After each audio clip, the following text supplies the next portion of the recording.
चिखल आहे बघा. चिखलातून चला चला आवाज यायचा चला. रात्री सुमारे 9:30 वाजता आम्ही पांढरपाणी गावापर्यंत पोचलो. पन्हाळापासून पांढरपाणी हे सुमारे 30 ते 35 किलोमीटरच्या अंतरावर आहे.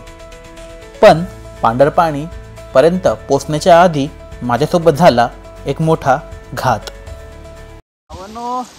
एक बेकार सीन झाला. आता जंगलामध्ये आता ना आमच्याकडे टॉर्चेसची कमी होती. माझा पाय सटकला आणि एका मोठ्या दगडावरती बेकार आपटला आहे आणि इंजरी झाली आहे. काय करणार काय नाही. बघू काय करतात आमचे. करू काहीतरी करू. पांढरपाणी या गावात मुक्काम केल्यानंतर चालू झाला आमचा दिवस दुसरा. तर भावांनो आता सकाळचे वाजलेत 6. आम्ही मस्त आता नाश्ता वगैरे केला आहे आणि पावनखिंड्याला जाणार आहे. बघू काल आता थोडी इंजरी झाली आहे. जमलं तर बघू वॉकिंगच करेल, नाहीतर बसनीच जावं. पुन्हा प्रवास करायला लागणार आहे. बघू आता कसं काय जमतं तसं तर, कारण की इंजरी थोडी झालेली आहे. मोठा दगड लागला कागदात बघा. सोबत असतील. ओके सरळ जायचं आहे. कुठे इकडे तिकडे म्हणजे रस्ता हे करायचं नाही. काय सरळ रस्ता आहे. चौक लागेल, चौकापासून राहील. जरा हिशोब करून बाकी लगेच तुम्हाला 1-2 किलोमीटरला मी जॉईन करेल. ओके आले सर्वजण निघायचं. छत्रपती शिवाजी महाराज की जय. धर्मवीर संभाजी महाराज की जय. पार्वती पते हर गणपती बाप्पा मोरया.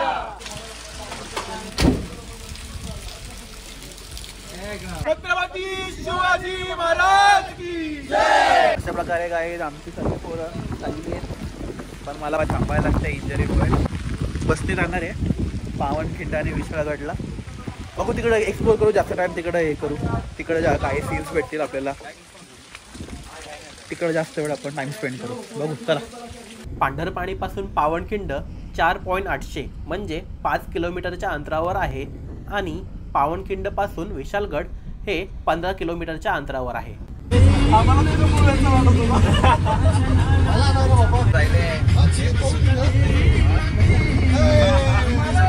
आमचे ट्रेकर दादा बघा का स्टंट मारतायत. बघा बघा आमचे ट्रेकर दादा बघा स्टंट मारतायत.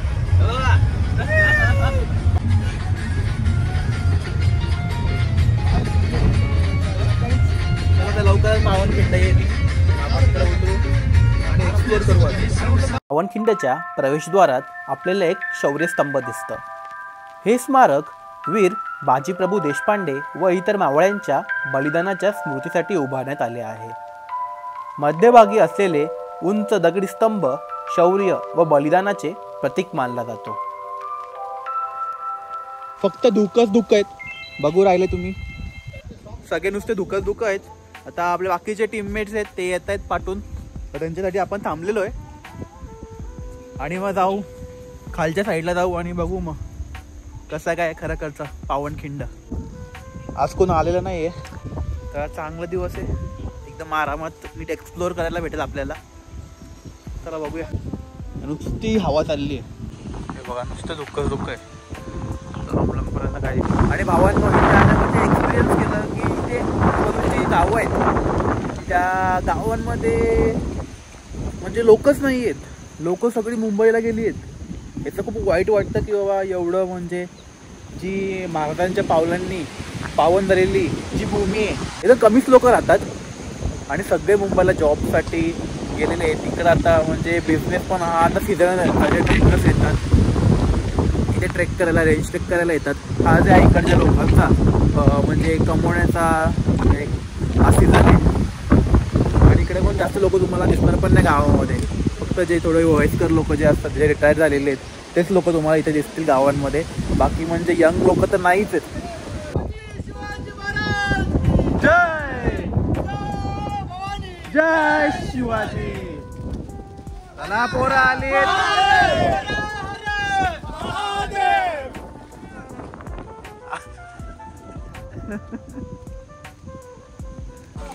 चला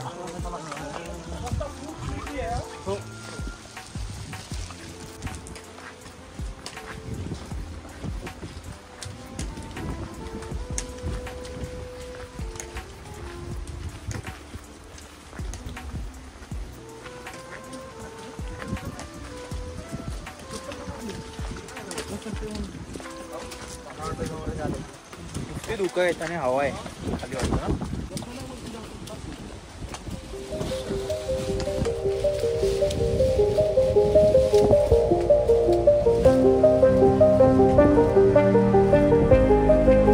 दगडी वगैरे आहेत, आपल्याला वाटा आहेत, पण त्या काळी जे काय दगडी वगैरे ना सर्व चिखल वगैरे असेल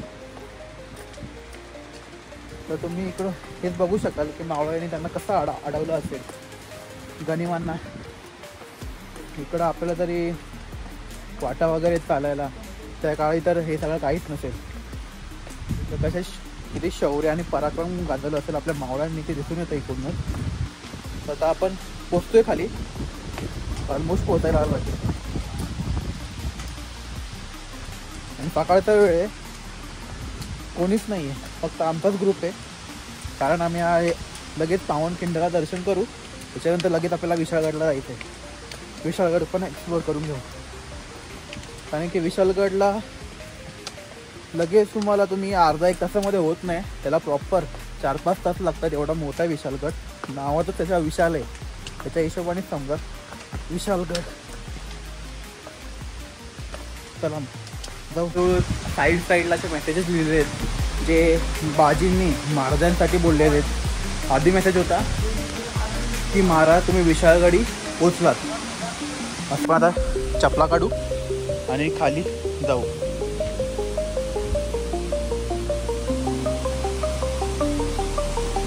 वाची प्रभूंची समाधी आहे, आपण बघू शकता.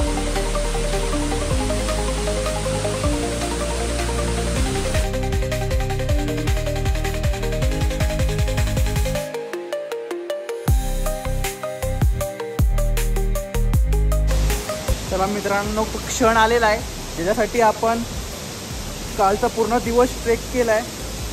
पण आता जास्त पाणीमुळे तुम्ही आवाज ऐकू शकता, खूप पाऊस पडलाय काल पण. बघा प्लेस आहे,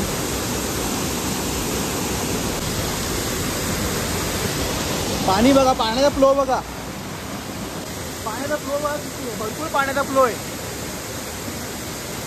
त्याच्यामध्ये आपल्या मावळ्यांनी गनिमांना मारलेत, त्यांना कापून काढलेले आहेत.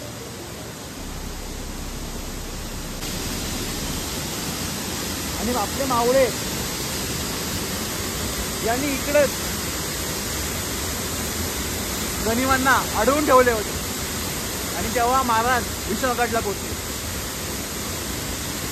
याच्यानंतर अजून एक इतिहास आहे जे माझ्या वाचनामध्ये आलंय, हे मी व्हिडिओच्या एंडला सांगणार आहे.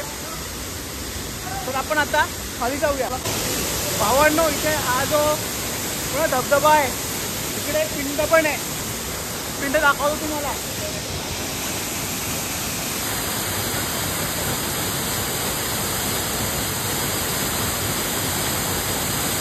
पावनखिंडीचं दर्शन झाल्यानंतर बाजीप्रभू आणि बांदलसेना यांना अभिवादन करून त्यांचं बलिदान डोळ्यात साठवून आम्ही आता निघालो विशाळगडाकडे.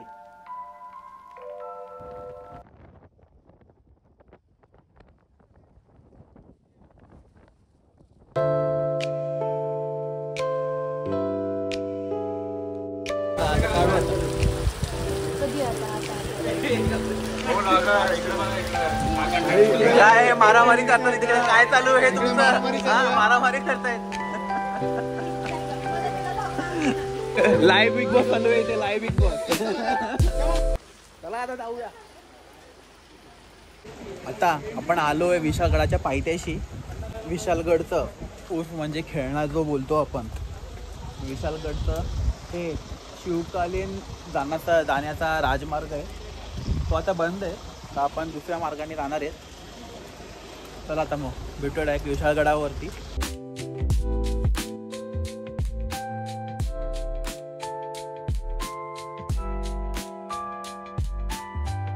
विशाळगडावरती पोचल्यावर आपल्याला सुरुवातीला हा एक माहिती फलक दिसतो.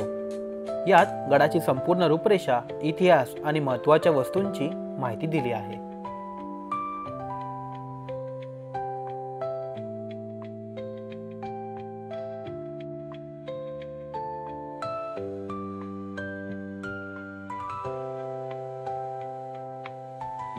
गड चढायला सुरुवात करताच आपल्याला सर्वात आधी नजरेस पडतं ते शिवकालीन तोफ.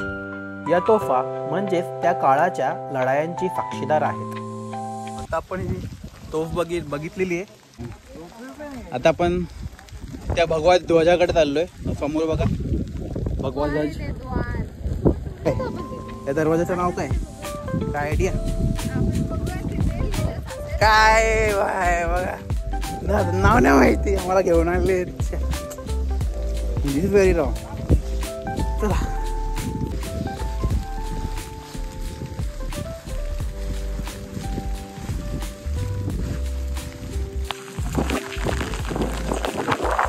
आतमध्ये राहू आपण या दरवाजात. ताईचा फोटोशूट चाललाय अशा प्रकारे. ताईचा फोटोशूट होऊ दे. एक मिनिट असं जवळून काढू का? पोज आहे अशी पोज शिका सगळ्यांनी.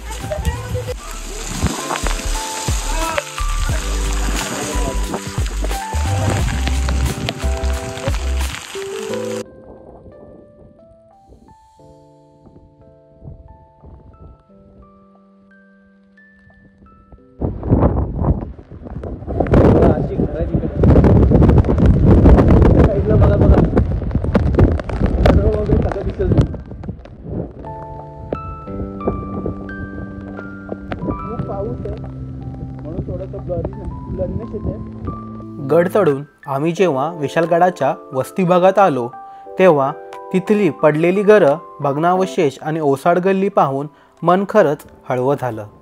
कधी काळी इथे रणगर्जना होत असतील, मराठ्यांचा जय जयकार घुमत असेल आणि आता तीच जागा पत्र्यांच्या घराने भरली आहे. हे बघा अशा वाटायत उतरताना हळूहळू उतरावं, कारण की कधी पण पाय सरकू शकतो आणि आपण पडू शकतो.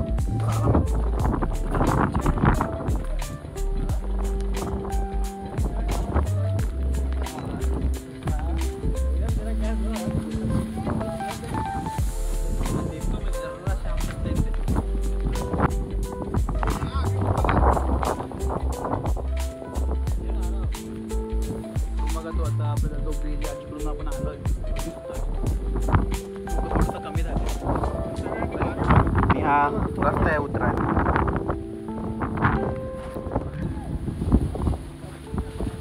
इथून खाली उतरूया आणि विशालगडाच्या पायथ्याशी जाऊया. तिकडे बघा गाव पण दिसेल तुम्हाला आता आणि ते डोंगर पण दिसेल. आणि छोटी छोटी पोरं पण आली इथं आपल्याकडे. जय शिवराय. तर मित्रांनो तो असा इतिहास आहे ॲज पर शिवभारत की जी लढाई आहे ती पावनखिंडमध्ये नाही, गोडखिंडमध्ये नाहीच झाली. ती झाली आहे विशाळगडाच्या पायथ्याशी. विशाळगडाच्या पायथ्याशी खूप मोठी जागा आहे. तिकडं बाजींनी त्यांची पराक्रम आणि शौर्य दाखवलं आहे आणि सिद्धी मसूदचा पराभवही केला आहे.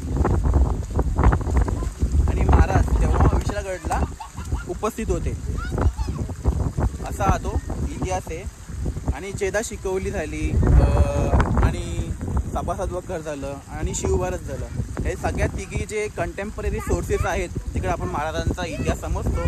तिकडं हेच उल्लेख आहे की बाजी विशाळगडला पोचलेत आणि ते खाली गेले सिद्धी मसूदचा पराभव करायला.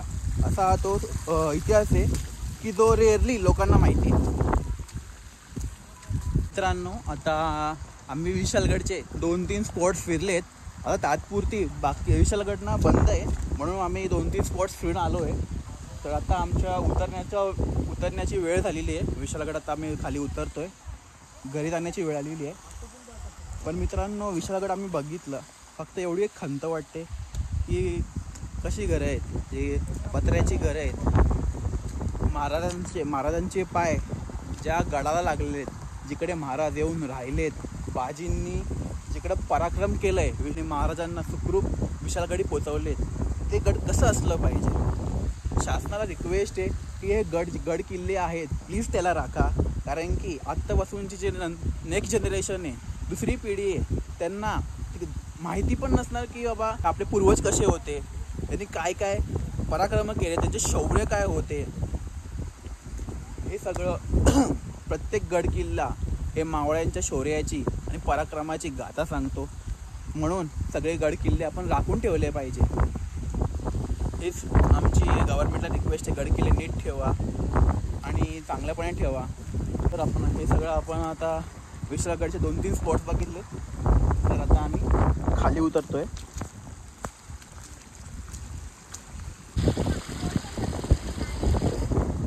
तर मित्रांनो तुम्ही ते बघू शकता की खाली थोडंसं एक तुम्हाला या ब्रिजच्या नंतर एक तुमची प्लेन जागा दिसेल बघा. तुम्हाला थोडंसं प्लेन असं दिसेल तिकडे, जे ब्रिजच्या तुम्हाला हळूहळू एक रोड दिसतोय ना त्या साईडला, हे घरं वगैरे बांधलेत, ती एक प्लेन रोड आहे. आणि तिकडंच ती लढाई झाली आहे ना, की पावनखिंडला नाही झाली आहे. As per contemporary sources Shivbharat, Jedhe Shakavali हे तिकडं झालेलं आहे, खालच्या जागेला झालं. खालच्या जे पठार टाईप आहे, प्लेन रस्ता आहे, प्लेन जागा आहे, तिकडं झालेलं आहे ते. तर आता आपण खाली उतरतोय. बरं हळूहळू उतरायचं, चढताना चढलो, उतरताना हळूहळू उतरावं लागेल. वरतून जर तुम्हाला दिसलं नसेल ना, हा तर हीच ती जागा आहे. ते खाली जर बोलतो ना विशाळगडाच्या पायथ्याशी, खाली आपण स्पेस बघतोय, पूर्ण खाली प्लेन दिसतोय, गाडी जिकडे आहे, हे थोडे कारखाने टाईप दिसतंय तुम्हाला पत्र्याचे, तिकडं ती लढाई झालेली आहे. बाजींनी तिकडे खूप मोठा शौर्य आणि पराक्रम दाखवलाय, खूप सारे गनिम कापले तिकडे. आणि म्हणून ॲज पर ते शिवभारत आणि जेथे शिकवली झाली, तर इकडेच ती लढाई झाली आहे, जिकडे बांदल सेनेनी पण शौर्य आणि पराक्रम दाखवला आहे आणि खूप सारे गनिम कापून काढले. आणि सिद्धी मसूदचा पराभव इकडं झाला आहे आणि बाजी इकडंच दारातीर्थी पडले. तर आता आपण उतरतोय. काय इकडे थोडे स्पॉट्स पण आहेत, तुम्ही फोटो वगैरे काढायला, हे असे जे ब्रिज आहे, फोटो वगैरे काढायला स्पॉट्स आहेत. तर मित्रांनो आता आपला हा ट्रेक, रेंज ट्रेक आहे, तो पूर्ण झाला आहे. पन्हाळा टू पावनखिंड आणि पावनखिंड टू विशाळगड. चला, छत्रपती शिवाजी महाराज की जय, धर्मवीर छत्रपती संभाजी महाराज की जय.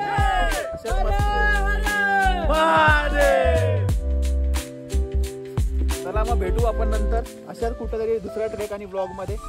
त्यासाठी जय हिंद, जय शिवराय. मित्रांनो हा जो पन्हाळगड टू पावनखिंड आणि पावनखिंड टू विशाळगड हा पूर्ण ट्रॅक दादांनी 2 दिवसात अरेंज केलेला आहे आपल्यासाठी.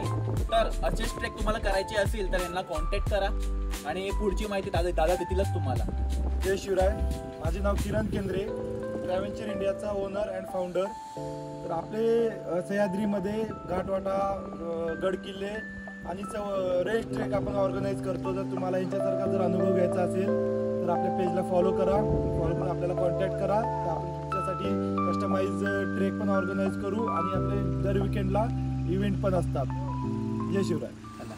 जय हिंद, जय शिवराय. अशा प्रकारे हा ट्रेक संपलेला आहे. तर भेटूच दुसऱ्या ब्लॉगमध्ये आपण.